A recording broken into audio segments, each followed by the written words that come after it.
Dovolte mi, aby som vás privítal na tohtoročnom ocenení Investícia roka 2014, ktorú udeľuje spoločnosť Fincentrum v spolupráci s magazínom Forbes.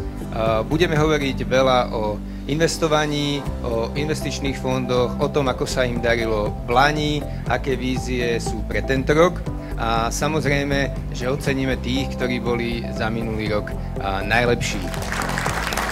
Ďakujeme obidvaja za ten potlesk. Myslím si, že ten 5. ročník si to naozaj už zaslúži.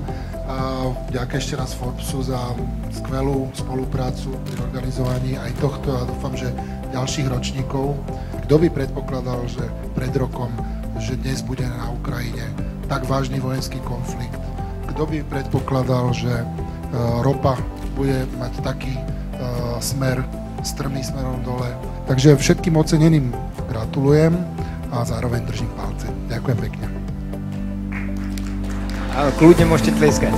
Začneme hneď prvou kategóriou a to je fond peňažného trhu. Takže poprosím potlesk pre pána Petra Vlčka. Poprosím pána Poláka, správcovská spoločnosť KBC Asset Management a najlepšie Ešte raz poprosím. Fond KBC Renta Czech Renta, ktorý má za posledné roky relatívne stabilné výnosy v českej korune. Takže potlesk pre pána Kováča. Uplynulý rok absolútne prevalcovali fondy zamerané na Indiu. Prvenstvo v tejto kategórii obhájil zaistený IAD depozitné konto. Potlesk pre pána Venca. A prvé miesto v kategórii zmiešaný fond je... Nech sa páči, potlesk. Zaistený IAD depozitné konto. Gratulujem.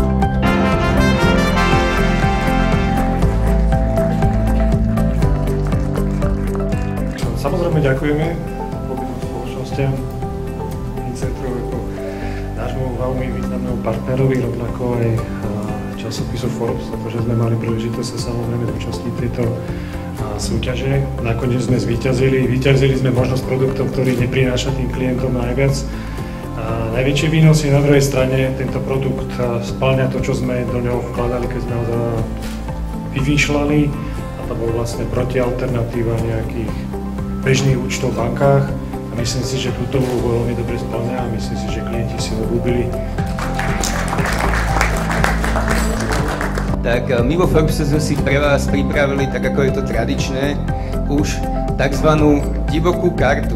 A tento rok sme si vybrali Franklin Templeton Franklin World Perspective Fund, s ktorou som sa pýtal, aký je výhľad vlastne pre eurozónu, jednak aj s ohľadom na to, čo sa momentálne deje v prípade Grécka, prípadne ako sa vyvíja kurz eura voči americkému doláru. Keď si zoberieme príklad spoza Atlantiku, tak tam ten efekt nastal, len tá štruktúra tej ekonomiky je odlišná. Index Stoxx 600 len stagnoval, zatiaľ čo S&Pčko rástlo. Z tohto pohľadu ja si myslím, že Európa má dobré šance, aby po niekoľkých rokoch zaostávania konečne prekonala aj výkonnosť akciových trhov v USA.